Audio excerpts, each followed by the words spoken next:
My name is Jared Stec. I'm editor at NYVT Media. I have reporter Doug LaRock and Kate Dusso, also a reporter. And we're sitting down today with Dan Stec, who is the incumbent running against Jean Lapper for the 45th Senate District in the state of New York.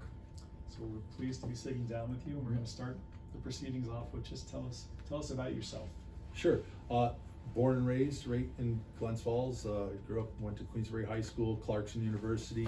The Navy helped pay for Clarkson, and after I graduated, I was in the Navy's nuclear power program for 8 years. Traveled the world, lived in 4 corners of the country. Got out of the Navy in 1998 and moved back home. Took a job in downtown Glens Falls as a process engineer for, then it was Tenneco Packaging, now it's Pregis. And I got involved in local government. I was on the town zoning board of appeals. Then I was a councilman for 4 years. And I told people at that point, I realized I liked my part-time work more than my full-time work. So I ran for Queensbury Town Supervisor. I was the town supervisor for 9 years. It's the largest town in the Senate District. The last 2 years of that, I was the chairman of the Warren County Board of Supervisors. So a lot of local government experience, which is important because this new Senate District's 84 towns and 2 cities, several villages. So, knowing and understanding the issues that local government has and how the state causes some of those problems and how the state can fix them is a big part of the job. And then when Teresa Sayward retired from the assembly, I ran for that assembly seat. So I represented, the assembly district for 8 years. And then when Betty Little retired, I ran for her Senate seat, and I'm finishing my first term. A fiscal conservative and endorsed by the Republican and Conservative Party. No surprises there. I'm right of center person, but it's always been about doing the best you can for as many people in the district that you can. And there's a lot of challenges that the state faces, but I've got the tools and the experience to do the job, and I like to believe I've been doing a good job, but we're going to find out here in a little over 3 weeks. Okay, good. And Doug's going to start. Well, you almost kind of stole the thunder on the first question, which was simply going to be, in a year where from national seats right down to locals, you see a lot of incumbents choosing to get out of it. Yeah. It is a primary reason you're going for re-election. Yeah. But you answered a lot of that already as to what you feel, but I'll let you elaborate on that a little bit. Well, I love the area, right? I mean, and public service is a calling, and my father is a retired New York State Forest Ranger. So, I was my mom was a school secretary. So both my parents, had public service jobs, and my dad really, kind of set an example for me of helping the public. And then, of course, my military service. A lot of people always ask, how did you get involved in politics in the first place? I think I got attracted to it and started paying attention to the world events and what was going on in government when I was in the military. But I enjoy doing what I'm doing. Helping people, and the more knowledge you have, then like I said, I started at the town level, but now I'm at the state level, and there's a lot of issues, and you get a lot of satisfaction when you can help people solve their problems, whether it's something small like they're having a problem with a state agency, or something big like infrastructure problems and $200+ billion state budget and some of the bigger issues. They're challenging personally to me, which makes it interesting. But feeling that you're making a difference, and there's a lot of challenges that the state faces right now, and we need to have a mix in government. We can't have one voice or one party, because when one party's in charge, you tend to default too much in that direction and you lose balance, and that's why I think a lot of our problems right now are stem from a one-party rule situation. So having that knowledgeable, loyal voice that's going to counteract that, or ask questions, I think is very important in our democracy. For an economy standpoint, it seems to be one of the biggest issues on people's mind is rising prices, and it's somewhat dramatic of a rise of prices this year. Also associated is supply chain issues. Can you tell me what it is that you want to do to try to help fix that issue? Or what you can do to help try to fix that issue? Sure. Now, I mean, certainly a lot of our inflation issues right now stem from national policy. I mean, I think, in all sincerity, I think when President Biden took office and he significantly changed our energy policy, where we were energy self-sufficient and now we are not. Now you have a war in Ukraine that has also impacted world energy markets. That the price of energy, which means gas, diesel. I mean, there are people that call my office all the time, they can't get kerosene anymore. So you see that spike in energy, and that translates to everything: cost of transportation, cost of products, and that, that's why we're at the 40-year high for inflation. Yeah, is there a lot that the state of New York can do to impact those decisions that are national or global? Not by ourselves, but when you are living in that environment, as New York State is, an awareness that, hey, what are we doing to our residents? And the state of New York has a $222 billion budget. That's a lot of money. But when you start talking to people about state budgets, their eyes glaze over, because unless you work with those numbers, you don't have a feel for them. So when I point out to people, at $222 billion, New York's budget is more than the budget of Texas and Florida combined, then people's eyes pop open, their jaw drops, they get angry. I'm not saying cut the state's budget in half, but one of the things that we can do is we can realize that we are the most taxed state in the country. We have one of the worst business climates. We had 300,000 people leave. So what can I do at the state level? Point that out and try to affect policy change where, hey, you know what? There isn't a bottomless pit of money. People are hurting. There are things that aren't in the state's control, but they are affecting our residents. So what can we do? We can control our own spending. We control our own business climate. Let's make it a little easier for people to heat their homes and afford to live here. And so those are the challenges that we can have an impact. But a lot of this is a national issue and a global issue right now. Again, some of it brought on by our own errors in Washington. Well, one of the other things that we're talking about around here is Whitehall has a Torties Market. Yeah. Just recently changed hands, but Yep. A lot of the rural communities up here are just one store closing away from being a food desert. Yes. What sorts of things are possible to do to reverse that trend? To bring more business up. And again, it is a business climate. A lot of the moves that we made really are disincentives to continue to keep a business open. We've had a hard time. Every employer that I talk to can't hire enough people. That's a big challenge. Whether it's hospitals and with nurses that are paying per diem rates that are through good for the nurses, but I mean, from a hospital perspective or a consumer's perspective, these are things that everywhere I go, tourism industry, retail industry, they can't hire enough people. These challenges have effects where somebody starts saying, I can't afford to conduct business here anymore, and they leave. So again, these are big picture things that you just can't keep coming up with grants and throwing more money, because that money comes from somewhere too. We've done a lot of things where we've encouraged people to not work. The unemployment rate is low, but the workforce participation rate is not high. So people have given up working. They're content to just status quo and stay at home because we've incentivized that.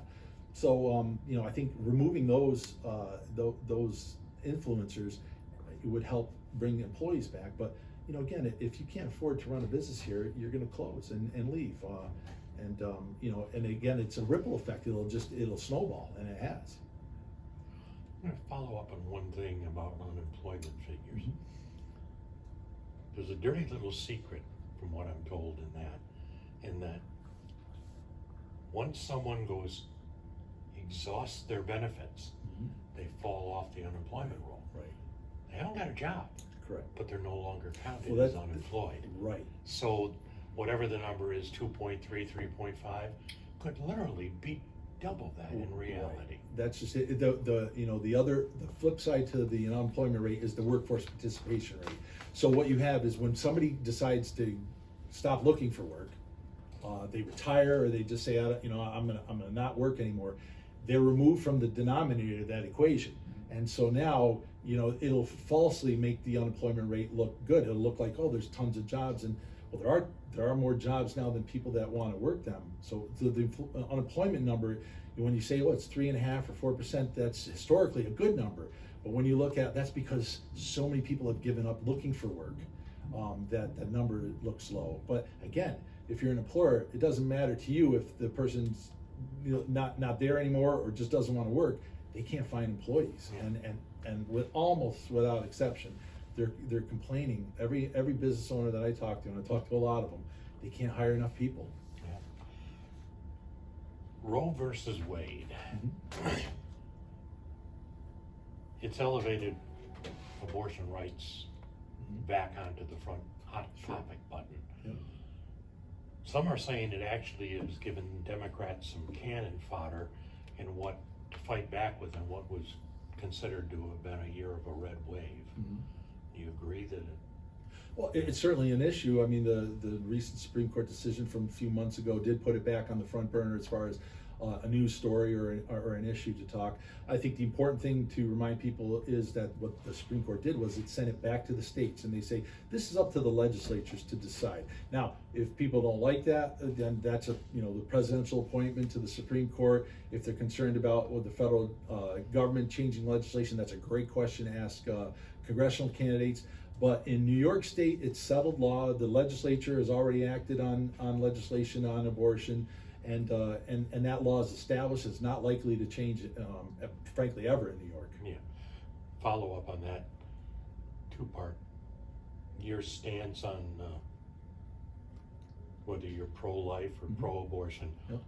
and if you are pro-life, do you support exemptions for rape, incest, and the life of the mother? Sure. My position is that I'm pro-life with exceptions for rape, incest, and the life of the mother. The life of the mother. Thank you. Oh, sorry. Moving down the list so fast. I'm entranced with the conversation. On the theme of healthcare and access to healthcare in general areas, with being in Whitehall so much for me, I've noticed that there tends to be a lack of healthcare options for residents in that area. Hudson Headwaters has come in and brought a mobile health van. They do have Glens Falls Hospital as well, a unit there, but they have notoriously been booked out for months and months and months in advance. How viable do you think it is to have accessible healthcare for these residents in rural areas? Rural healthcare has always been a challenge, and Hudson Headwaters, and I was recently at an event celebrating their history and their founder, Dr. Ruggie. He stepped into a void decades ago that he recognized, and he was integral in shaping not only state policy but national policy on rural healthcare. It's really made a difference. Today, he was on the ground floor of that before it was cool, and Hudson Headwaters has really stepped in to fill a void in the traditional model that we had. But with that being said, it is still like a lot of other things in rural areas. The economies of scale aren't there. Healthcare is still a business. I mean, there's still dollars involved, and people can debate over what that model should look like. But there's no such thing as a free lunch or free service. You have to pay for it somehow. And so what you've seen everywhere in the country is a shifting of organizing. How do we provide these resources? And rural areas is always where the pullback is. And so certainly when you have a resource or a service that the community is used to, and then it changes and it's reduced at all, people understandably are going to resist that. They're going to be upset by that.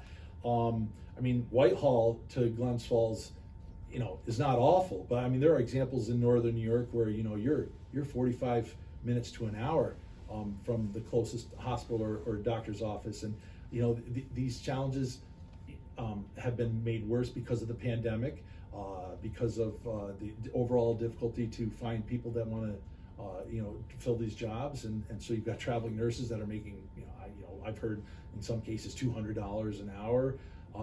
Again, good for them, but that's supply and demand, and they're apparently in demand. So there's a shortage of nurses, there's a shortage of medical staff, and that's, I think, just been made worse with the economy and the inflation and the pandemic.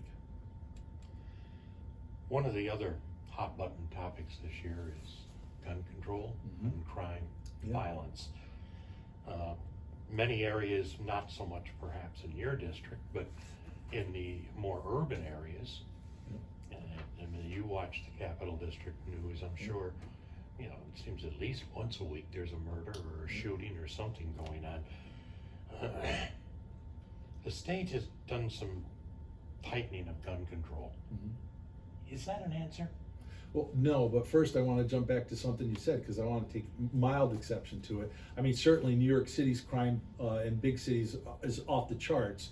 And some people say, well, that's, crime isn't a North Country issue. Well, I represent parts of all of 6 counties, and every sheriff and every district attorney that I've talked to is concerned about the trends that they're seeing in crime in their counties.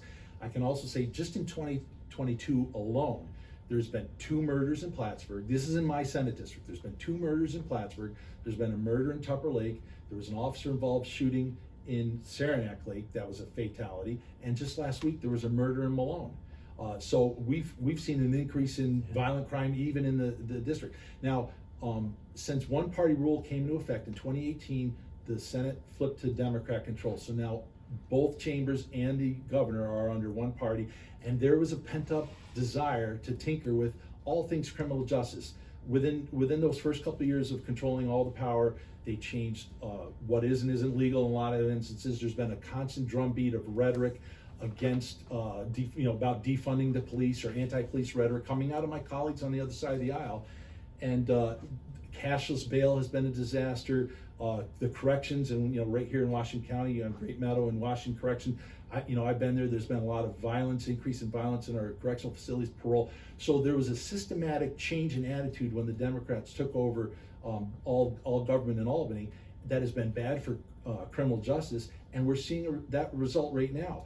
The attitude seems to be, well, we'll fix crime by increasing, gun control. And, frankly, criminals aren't interested in following the law. If you're a criminal, then the last thing you're worried about is a gun law violation if you're willing to commit a violent crime or robbery.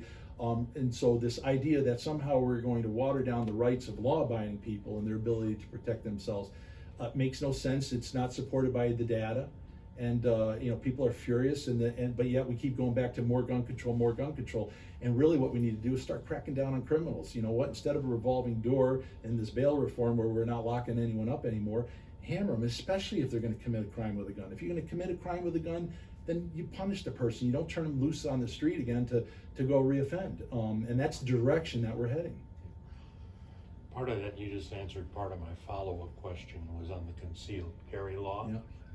Which part of it was struck down and then last night put back in place again. Well, yeah. What I like to call a stay on the stay. Yes. That's exactly what it is. Whatever the legal jargon is, I don't care, but that's what it is. Yeah. There's a number of people that have expressed to me that they feel this concealed carry law and the changes, well, as you said, we're targeted at legal gun owners, and they're not the problem. No, they're not. And I was. Well, first of all, I got an A+ rating from the NRA. I was one of 2 legislative candidates in the entire state that got an A+ rating because I've been very outspoken and strong. I know the issue. I debate the issue on the floor, and the people that are carrying the bill don't understand the difference between. They don't know what a 22 is. Literally, when we were talking about a semi-automatic rifle registration in June, that bill, I was debating a senator from downstate. And I said, is this all rifles or just AR-15s? Oh no, this is all rifles. I said, even a 22, and he didn't know what a 22 was. Now everyone around here knows what a 20, and it still can be dangerous. Don't get me wrong, but I mean, when the idea that more gun control is going to fix this, and the carry conceal. This was an angry reaction from a very blue state legislature and governor in an election year. They didn't like what the Supreme Court had to say about. They're unconstitutional. Every other state, 43 other states or more, are a shall issue state. In New York State, you had to justify your reason to ask for a pistol permit. The Supreme Court said, no, that's unconstitutional, fix the law. And so the state's reaction to fixing the law was, they said, all right, well, we're going to make everything a sensitive area. And that's where the Adirondack Park brought into question whether or not the Adirondack Park is a sensitive area. That's why you reenactors all over the state in the last month, you had at least a half a dozen reenactments canceled because their lawyers were telling them, technically this is against the law. And I don't think that police officers are looking to arrest people, but you know what? If somebody fires a black powder musket and it scares a horse and it kicks a little kid, there's going to be a lawsuit. And the first thing that those lawyers are going to say in court was, you were breaking the law by having that event. So, I mean, these are real issues. The federal judge sought them out, and his decision is a good one. And now it's going to go into the. There's no doubt in my mind that when the dust settles and the final court decision is out there, most of that law that was just passed will be tossed out. In the meantime, though, it's the law, and that's and it was a sloppy law. It was rushed through. You had the governor coming out and saying this isn't what the law says.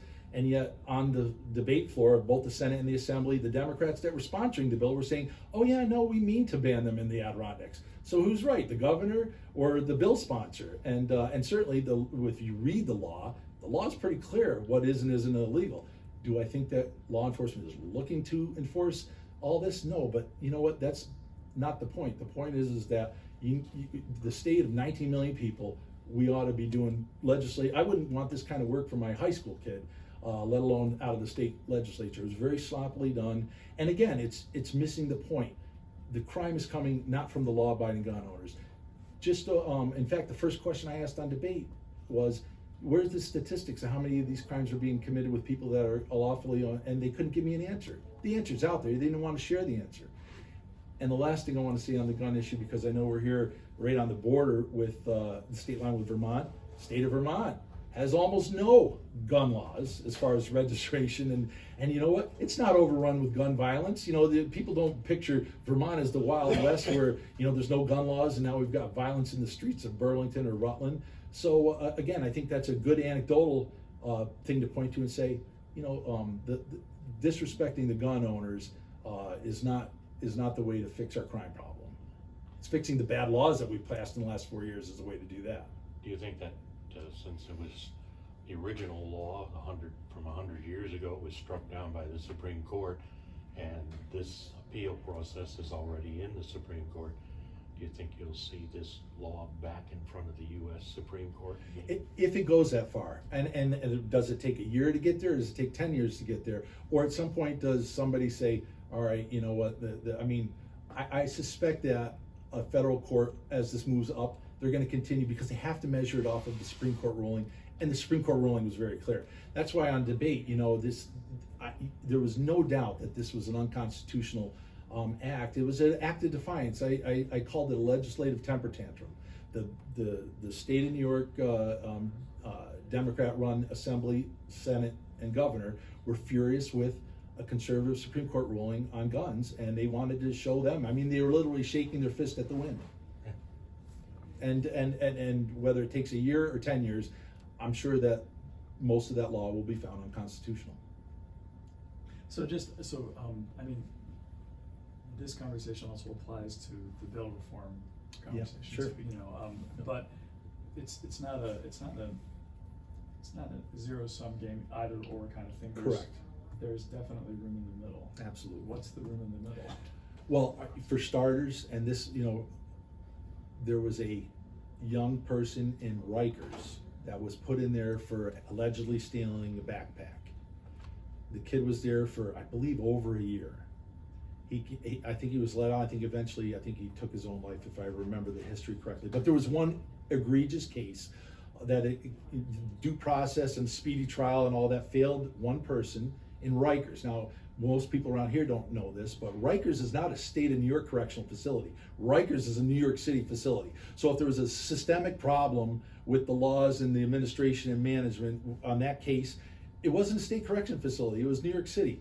But with that said, I think most of us agree, you know, somebody that steals a loaf of bread should not go to jail for weeks on end because they don't have bail money. So, you know, the idea of saying, hey, you know, there should be a two-tiered system where people with money get to go free and people that don't have money, I think most people agree on that.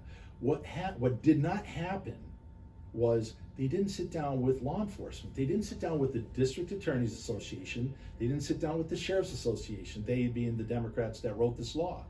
They ignored the sheriffs, they ignored the courts, they ignored the district attorneys. And the DAs and sheriffs, they're bipartisan. They're not all Republican. I mean, you've got a good mix of Republican and Democrat criminal justice experts that would have told you, you need to let these judges have some discretion. There's a public safety concern.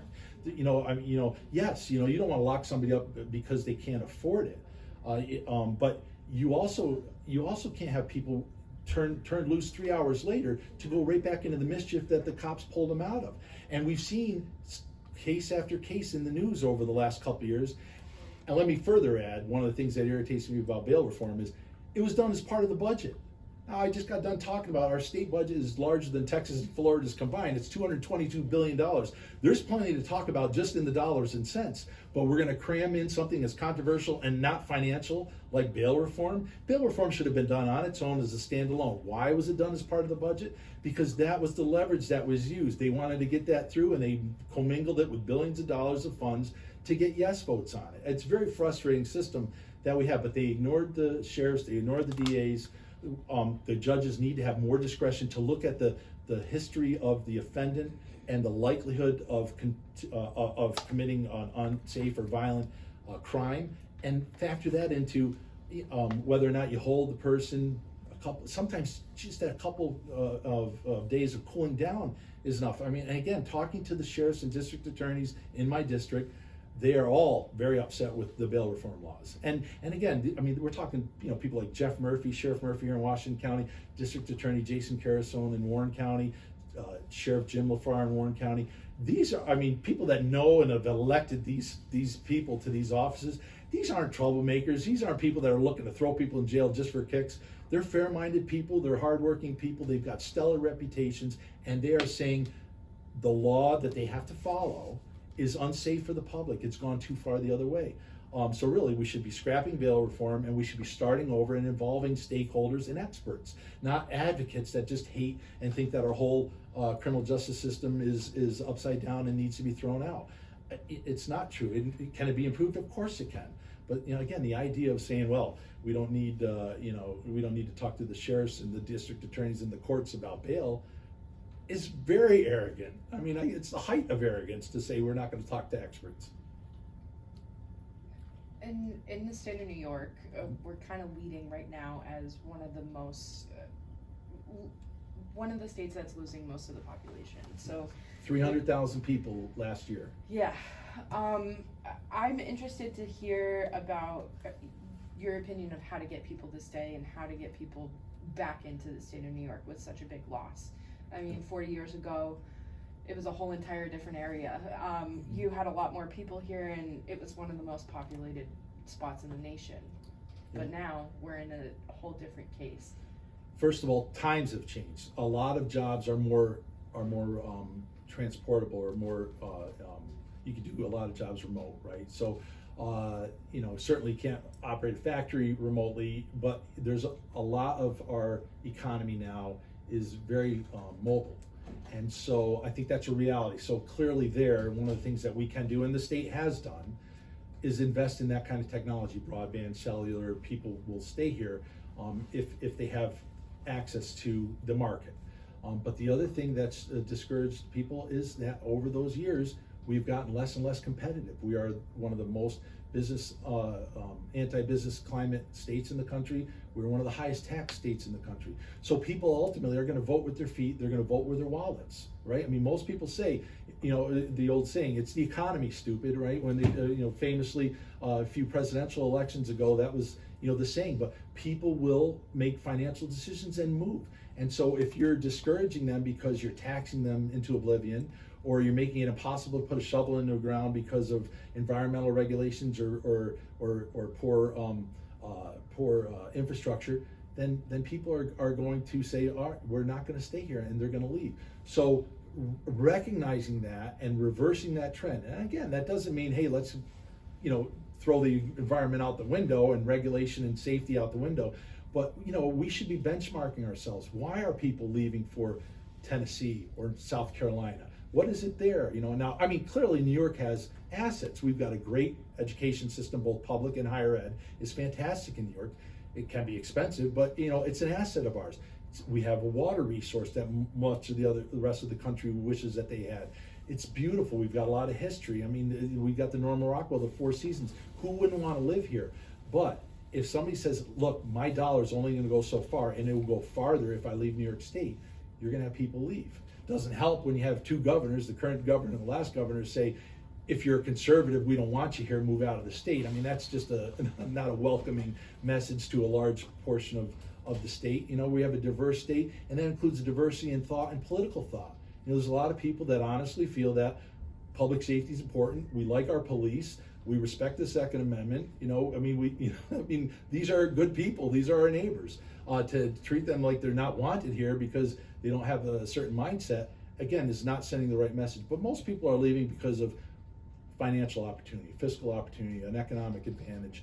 And if we want to stop that or attract them again, then we got to find a way to not have a budget that's more than Texas and Florida's combined. We have to have a way where we are valuing public safety so that people aren't fleeing the state because they're afraid of rising crime in New York. I mean, these are some basic things that we could be doing immediately to stem that. And so far we just see the other side wants to double down on that, and people are leaving. I'm also interested, you spoke a little bit about infrastructure. In Whitehall specifically, I've seen that they're having a lot of issues with water line infrastructure. Mm-hmm. So over this past summer, just alone, 10 water main breaks, more than 10 water main breaks have happened. And the village has spent a lot of money trying to fix those and get their water systems back up and running. It's even to one point that I believe it's the east side of the village that isn't supported by a second source of water if their water goes out. I'm interested to hear about how small communities like Whitehall, who don't have necessarily the funds to be able to afford those large infrastructure projects, what they should be doing to help that process. Sure. Well, I mean, the state has some grant funding that's available. My last year in the assembly, I was a co-chair of a Assembly Republican water quality task force. I traveled the state. We had forums from Long Island to Central New York to, certainly in my district, the Capital Region, Hudson Valley, talking to stakeholders, municipalities about their infrastructure needs, water and wastewater. I mean, one of the reports, and this is a several-year-old report now, but it estimated that $30 to $40 billion in capital investment was needed in the state just for water, and a similar 30 to 40 billion was needed for wastewater. So, I mean, and I haven't even started talking about the electric grid and what we would want to do if we electrify the entire state. This is just water and wastewater infrastructure. You're looking at 60 to 80 billion dollars.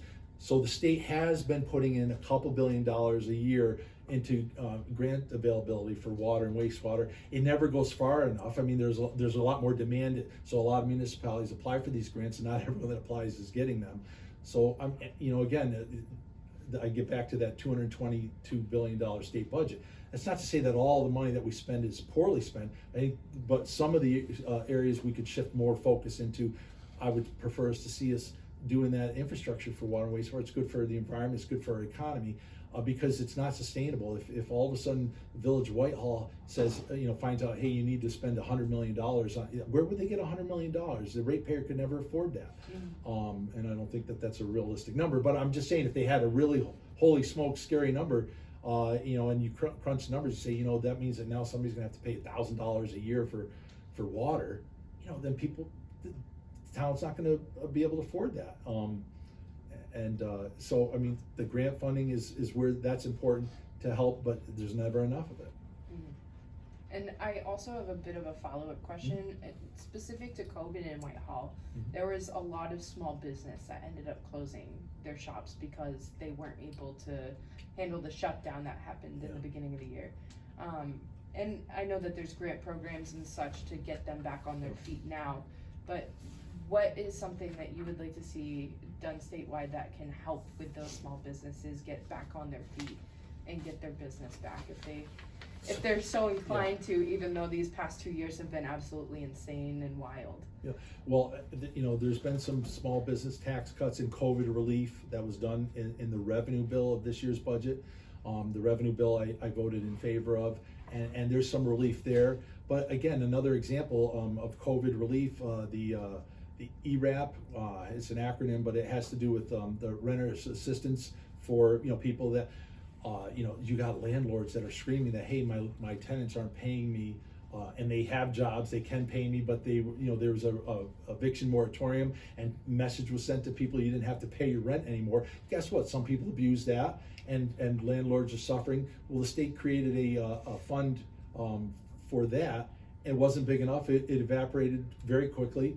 So I mean, they had the right idea, but they allowed some of these things to go on too long. I mean, the eviction moratorium has gone on far too long, and it's hurt a lot of, I know a lot of people don't have a lot of sympathy for big tenants or big landlords, huge apartment complexes, but around here we don't have that. Around in Washington County, you have somebody that might have a duplex or a 4-unit, and that's their income. That's their single family income, is that they've got a couple rental units, and to put them in that spot where now their tenants don't have to pay, and they don't have the state's saying you can't evict them, but the state isn't making them whole either.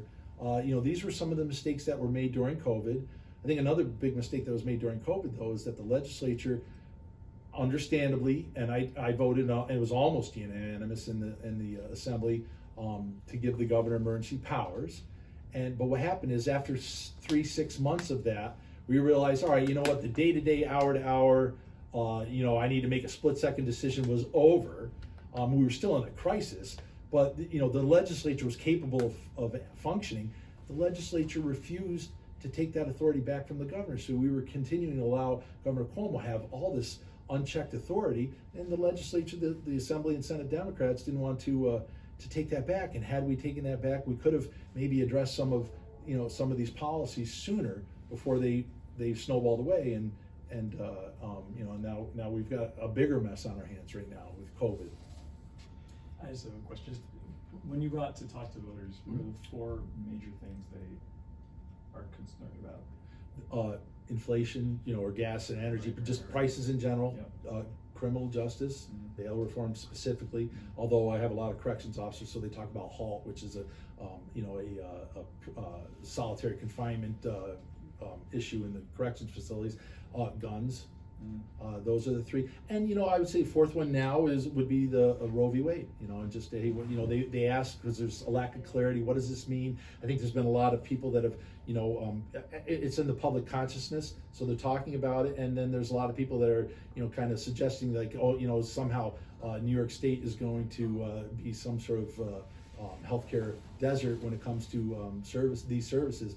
And when you explain to them, look, it just focuses it back to the states, and the state already has law on, it's not likely to change that, but a lot of people don't understand that, but it is on the forefront of their mind. So if you ask for 4 of those, would probably be the 4 that come up the most. One of the questions I asked your opponent is, I believe the 45th district is geographically the largest Senate district in the state. Currently, the 45th is. The redistricted one, it might be number 2 now. I'm not sure. Hamilton County and the current Patty Ritchie district, which is going to be the Mark Walshik district, might be a little bigger. It is larger than Connecticut and Rhode Island combined. Yeah. The point is, like you exactly said, it's monstrous. It's gigantic. Yeah. What are the challenges that you face representing a district that size geographically? Yep. Versus a district that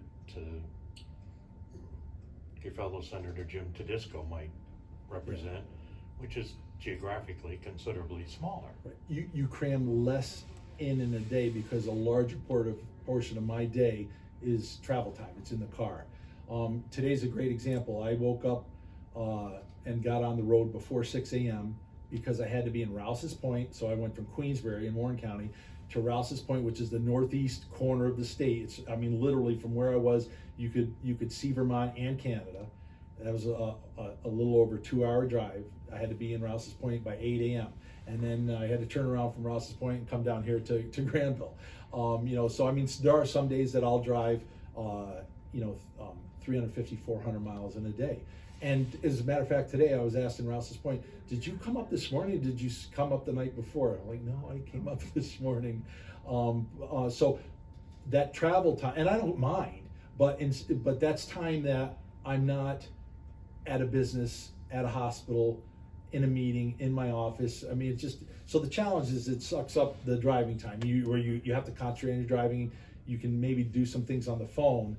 But so whereas Jim Tedesco, he might be able to visit 6 places in a day. Some days I'll go longer than he will, but I'll only get to 3 because of so much time in the car. Is there anything else that we haven't asked you about that you want to say? No, it's an editorial board meeting. We're heading in election, time. But I mean, I really, with that said, as a disclaimer, I really think that a lot of the problems that we have in New York State are as a result of one party rule. And I suppose if this was Alabama and that one party rule was all Republican rule, Democrat, office holders would be pointing to one party rule there, assuming that. I didn't look, so I don't know if Alabama is all one party rule, but I think it's probably a safe assumption, probably a very red state. But you can literally look at, in 2018, the voters elected a Democrat majority in the Senate, and now both of those chambers, and since 2018, so 2018, the state's budget went from $177 billion in 4 years to $222 billion. It increased 25% in 4 years. It's bigger than Connecticut and Florida combined. It's bigger than Texas and Florida combined. That number right there, and the financial hole that we're in, the size of our budget, touches most of everything we just talked about. Why have people left the state? Why aren't we competitive? Why are taxes so high? What are our challenges? That is driving a lot of our issues. The one party rule has also brought us all these criminal justice changes. So it's important to have that balance. And if you're not happy with the direction of the state, right now in the last 4 years, there's only one party to blame. So I would just humbly suggest that people be open to electing people in the other party to act as a check, to transparency. Governor Cuomo ran amok. He was making money on a book deal and concealing numbers of COVID deaths in nursing homes, and he had all this power for years. Every day, my first 3 months in the Senate last year, every day Senate Republicans put a bill in front of the state Senate to rescind Governor Cuomo's emergency powers, and every day all the Democrats voted against that. So I mean, this was so if you're not happy with abuse of power, lack of transparency, one party rule, then don't vote for that party. I do have one last quick thing. The Environmental Bond Act. Yeah. What's your feeling there? Well, on the plus side, it would be the exception that this will actually be an example of voter-approved debt. The state's constitution requires that all state debt be voter-approved. Most of it, because it's through authorities and other tricks, legal tricks, some you could argue the legality of, but most of it is not voter approved. So many of us would say it's not constitutional. And we've got over $50 billion of debt in New York State. This is $4.2 billion that at least the voters are going to have a say on. Now, I have an opinion as to whether or not I think the voters will think or should think that we need more debt at this time. I understand it's been a long time since we've had an Environmental Bond Act. My concern with the Environmental Bond Act is the breakdown that I've seen so far. I think a lot of it will be inefficiently spent. I won't say wasted, but again, I'd rather see, if that was $4.2 billion of water and wastewater spending, I'm all on board. But I suspect that it's going to be hundreds of millions of dollars for open space preservation, hundreds of millions of dollars for, the green economy. And at this point, I don't know if those are the most efficient way to spend $4.2 billion of environmental money. I would rather see it spent on known quantities. Water and wastewater infrastructure is falling apart in this state. So I suspect it'll be inefficiently spent. But like I said, if there's a silver lining, is that it will be voter approved. And that is the exception in New York, not the rule. I also have one more question. Sorry. I was interested to also hear about your opinion of electrifying the state. So I know something that I've been having on my budget for the past couple of weeks and the past couple months actually has been the electric bus system for districts, school districts specifically. Taxpayers are becoming very concerned about what they're gonna have to budget for that type of a move, and seeing diesels become electric, and also being able to support solar power and beyond. How should taxpayers respond to the electrifying of the state, especially within their school districts, since it's been set forward that I believe, was it 2030 or maybe 2032, that they need to be running on electrical buses? So when I led with my bio, I went to Clarkson University. I have a degree in chemical engineering, and then the Navy helped pay for that, and I owed them 5 years. I served 8, but the Navy recruited me to be in their nuclear power program. So Uncle Sam trained me how to operate nuclear reactors. So I know something about electrical power generation and distribution, certainly more than any of my colleagues down there. None of them are engineers, and certainly no one else is a nuclear engineer. So I have an appreciation, first of all, that I think, my personal opinion, we should be looking for an all of the above solution to our energy needs. And that includes hydrocarbons, but it also includes nuclear. I think, the direction that we're going, nuclear power in the United States is heading towards, 12-15% of our electric power. France is 70% nuclear power. Now, I'm not necessarily saying making a commercial for nuclear power, but I'm just saying I'm an all of the above guy when it comes to that. Now, with that said, if you want to electrify all the vehicles and you want to electrify, there's legislation that would require that in 2024 only electric supplied structures 6 stories or shorter, anything new built would have to be electric only. So forget gas, forget oil. We have a gas infrastructure. I mean, drive around the street, right? There's gas infrastructure there. They want to abandon all that infrastructure. They're going to need to build new electrical distribution. I've seen estimates that to put a distribution system in the state of New York to handle the dreams of all electric New York would be at least $12 billion. I suspect it's a lot higher than that. But where's that $12 billion going to come from? One of 2 places, and there's really, at the end of the day, the same pocket. They're either going to come from the taxpayer or the ratepayer. Somebody's going to pay for that infrastructure. And, there's, it's just, where's that electricity coming from? You just can't plug it into the wall and it's clean. It could be coming from a coal plant. So, I mean, are we cleaner necessarily by saying we want electricity? I mean, there's no easy solutions to this, and it will be very expensive. I'm not saying that we shouldn't develop technology and head in that direction, but to pick these arbitrary timelines when the technology doesn't exist. You saw California just said, we're going to eliminate being able to buy or sell gas cars in a few years. And 3 days later, the governor, who's after signing the bill, 3 days later, he's asking people not to charge their electric cars because of a heat wave, and they didn't have the capacity. So if you don't have the capacity, you don't have a plan for the capacity, then you shouldn't mandate the change. You want to head in that direction, that's fine, but it has to be financially sensible. If it's not financially sensible, there goes more people leaving New York State because they're not going to be able to afford to live here. And the other important thing to, as far as buses go, an electric vehicle in New York City is a different proposition from an electric vehicle in the North Country, where electric buses might be driving a quarter mile or less between stops, and they might drive a total of 10 miles in a day. And around here, bus might be on the road 20, 30 miles in the North Country in a cold environment. I mean, it's a different engineering challenge in the North Country than it is downstate. And unfortunately, I don't think half the legislature's from New York City, so they're looking at it from a certain perspective. Jobs like mine and other upstate representatives to point these differences out, but they have to be open to listen to them, that hey, a one size fits all on electrifying the state doesn't help. So That was my only other question. fair enough. And there we are. All right. Thank you very much. Thanks for having me in. Taking the time and stopping in. My And pleasure. good luck with the race. Thank you very much.